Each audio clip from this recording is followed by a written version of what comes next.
The young recruits circled around him like sharks, sensing blood in the water. Their laughter echoed off the barracks walls as they pointed at the faded ink on the old man's forearm. "What is that supposed to be, Grandpa?" one of them sneered. "Looks like you got that done in a prison cell." The old man in the red jacket said nothing. He just pulled his sleeve down slowly, his weathered face showing no emotion, those sad eyes fixed somewhere far beyond the present moment. The mocking continued, but he remained silent, standing there in his worn t-shirt and that red jacket he always wore, white beard catching the harsh fluorescent light.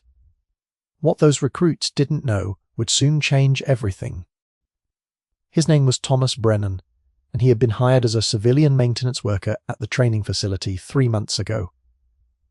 Nobody paid much attention to the 70-year-old man who swept the floors and fixed broken equipment. He moved through the base like a ghost, always quiet, always working, never complaining. The recruits barely noticed him except when they needed something, and even then, most treated him like he was invisible, some treated him worse. To them, he was just another old man taking up space, someone who probably couldn't cut it in the real world and ended up pushing a broom at a military base. They had no idea who walked among them. The incident with the tattoo happened on a Tuesday morning. Thomas had been repairing a broken locker when a group of new recruits filed in from their morning run. They were high on adrenaline and youth, feeling invincible in their fresh uniforms. One of them, a kid named Davidson, with more confidence than sense, noticed Thomas reaching up to fix the lock mechanism. His sleeve had ridden up, revealing the edge of an old tattoo. The ink had faded to a bluish-green, the lines blurred by decades and sun exposure. "Hey, check out the old-timers' prison tat," Davidson called out. The others gathered around, their mockery building like a storm. Thomas continued working, his movements slow and deliberate. "Sir, I'd appreciate if you'd let me finish my work," he said quietly. His voice was soft, almost gentle. Davidson laughed harder. "Sir, you hear that? He thinks he's somebody." Another recruit chimed in.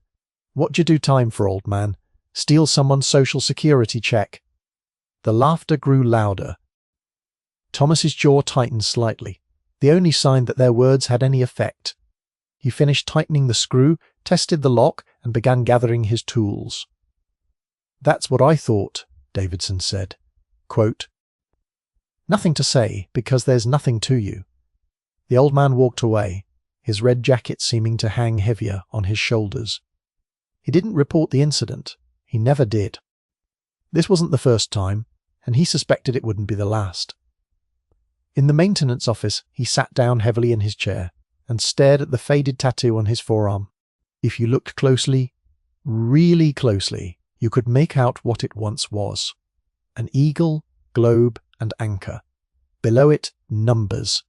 A date, 1968. His fingers traced the blurred lines, and for a moment his sad eyes grew distant, seeing things that happened in places these kids couldn't imagine. The harassment continued over the next few days. Davidson and his group seemed to make it their personal mission to make Thomas uncomfortable. They'd leave their areas deliberately messy, then complain when he took too long to clean. They'd break things on purpose, then mock him when he came to fix them. "Here comes the janitor," they'd announce. "Better hide your valuables." Through it all, Thomas remained silent, doing his work with the same quiet dignity he'd always shown. But others noticed. Some of the older staff members saw what was happening and didn't like it. One of them, a supply sergeant named Martinez, finally had enough. Martinez had been watching Thomas for weeks, something nagging at the back of his mind. There was something about the way the old man carried himself, even bent over a mop or a toolbox. It was in his posture, the set of his shoulders, the way he stood when he thought no one was looking. Martinez had served 20 years before taking his current position, and he recognized something in Thomas that the recruits were too young and too stupid to see.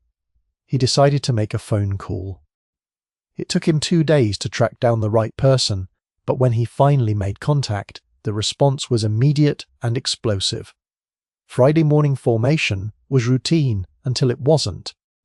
The recruits stood in neat rows, Davidson and his crew still riding high from their week of tormenting the old maintenance man. They didn't notice the black SUV that pulled up to the administration building. They didn't see the man who stepped out, his uniform so crisp it could cut glass, his chest heavy with ribbons and medals. Sergeant Major William Cross was a legend in certain circles, a man whose reputation preceded him like thunder before lightning. He had one purpose for being there, and it had nothing to do with routine inspection. Cross walked across the parade ground, with purpose, his eyes scanning the formation until they landed on Davidson's platoon.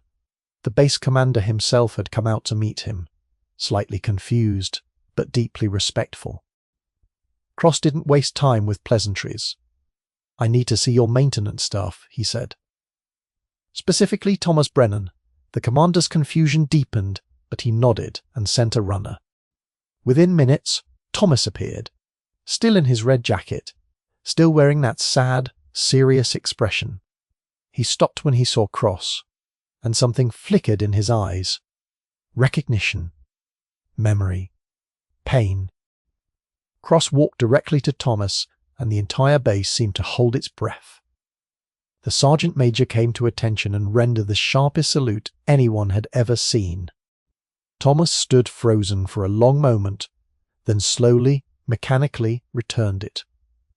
His hand trembled slightly. "Staff Sergeant Brennan," Cross said, his voice carrying across the silent parade ground. "It's been a long time, sir." The words hit like artillery shells. "Staff Sergeant, sir," the recruits' faces drained of colour. Davidson looked like he might be sick. Cross turned to face the formation, his voice booming. "Let me tell you about this man you've been disrespecting. Let me tell you about the faded tattoo you mocked." He pointed at Thomas. "January 1968, Khe Sanh. This man held a position for 16 hours against overwhelming enemy fire. When his lieutenant was killed, he took command of what was left of his platoon. 40 men went into that position, 7 walked out. He was the reason those 7 survived.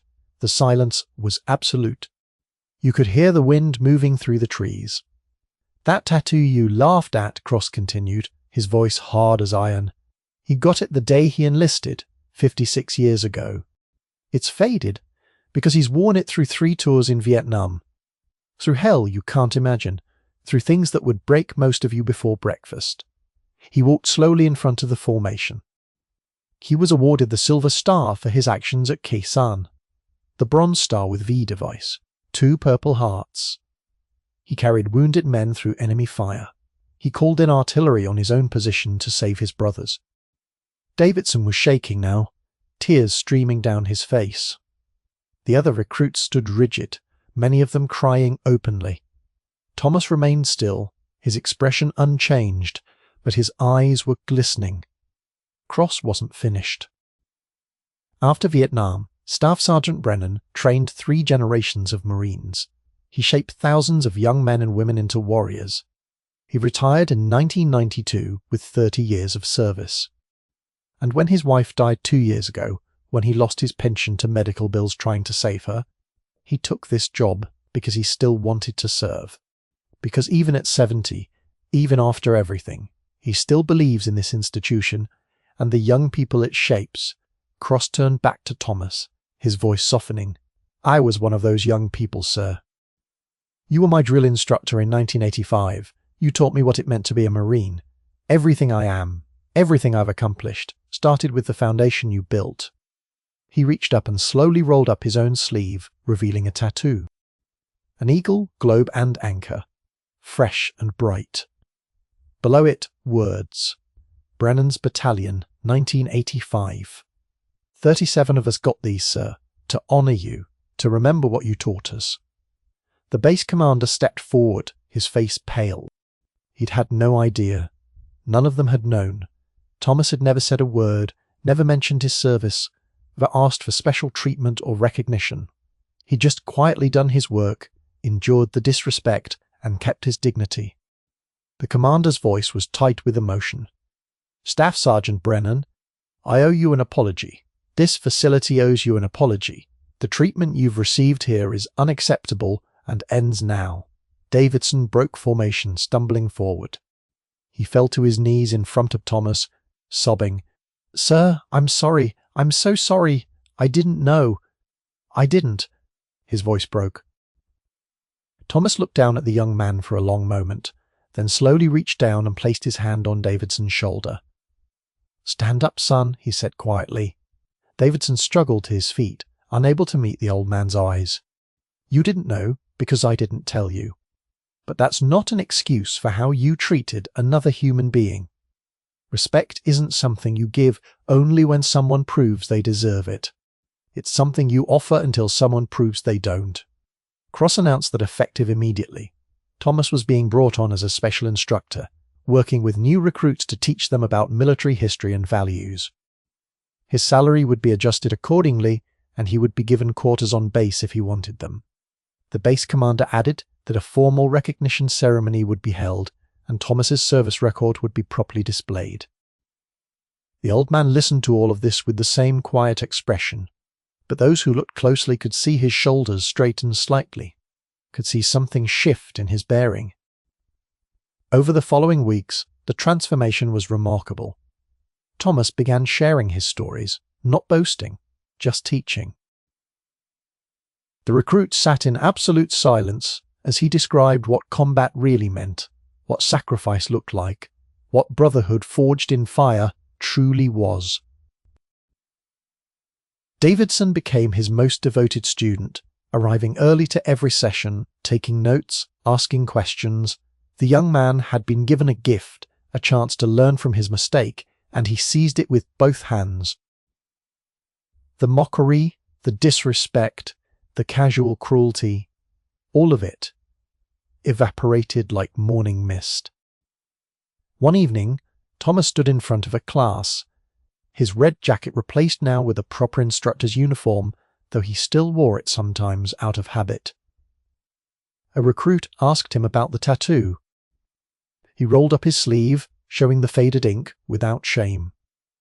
"This tattoo has seen things you can't imagine," he said. "It's faded because I've lived a full life. The ink has blurred because I've worked hard, fought hard, loved hard. It's not pretty anymore, but it's real. It's honest. It's a map of where I've been and what I've survived. Never judge something by how it looks on the surface. The most valuable things are often the most worn."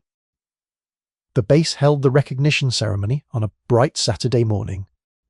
Thomas stood at attention while his citations were read aloud, while his Silver Star was represented, while Cross and a dozen other former students, now senior leaders themselves, stood in formation to honor him.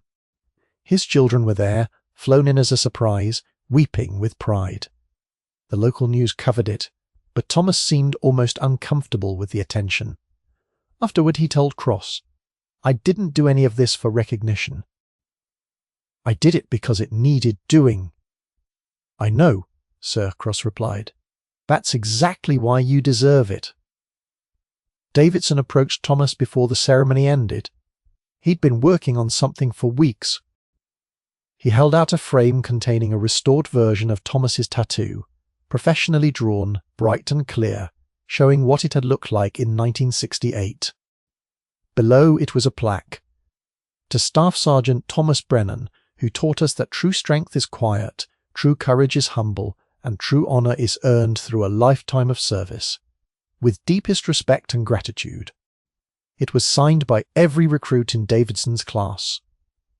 Thomas took the frame with trembling hands, staring at it for a long moment. Then he did something no one had seen him do in months. He smiled. Not a big smile, just a small upturn at the corners of his mouth, but it transformed his face. "Thank you, son," he said. "This means more than you know." Davidson stood. "Straighter, sir. I'll never forget what you taught me, about respect. About not judging. About seeing people for who they really are. I'll carry that lesson for the rest of my life." Months later, Thomas still worked at the base, but now recruits greeted him with genuine respect, with eagerness to learn from him. The maintenance office had become a kind of shrine, filled with photos and mementos from his career, from students past and present. He still wore his red jacket sometimes when he walked the grounds in the evening, but now people understood what it represented. Not poverty or failure, but a man who'd given everything to his country and asked for nothing in return. A man who'd endured disrespect with dignity because he knew his worth wasn't determined by others' opinions. The story spread beyond the base, becoming a teaching moment about assumptions, about the danger of judging by appearances, about the quiet heroes who walk among us unrecognized. Thomas received letters from around the country, from veterans and civilians alike, thanking him for his service, apologizing for times they dismissed someone without knowing their story. He answered every letter personally, in his careful handwriting, always ending with the same words: "Treat everyone with respect. You never know what battles they've fought." On the anniversary of the Khe Sanh siege, the base held a memorial service. Thomas stood before a new monument, dedicated to all who'd served there, his name among them. He placed his hand on the cold stone, remembering faces of men who never made it home, boys who'd become brothers in the crucible of war. The recruits stood in silent formation, finally understanding the weight of what this old man in the red jacket carried every day. Understanding that the faded tattoo on his arm was a badge of honor more meaningful than any medal. Thomas Brennan continued teaching, continued serving, continued living, with that same quiet dignity that had defined his entire life. The mockery had transformed into reverence, the disrespect into honor, but he remained unchanged. Still humble, still serious, still sad, sometimes when memories came calling. But now he was seen, now he was valued. Now the young men and women he worked with understood that respect is not given based on appearance or age or position, but on the content of character, on the depth of sacrifice, on the quiet strength that endures when everything else falls away.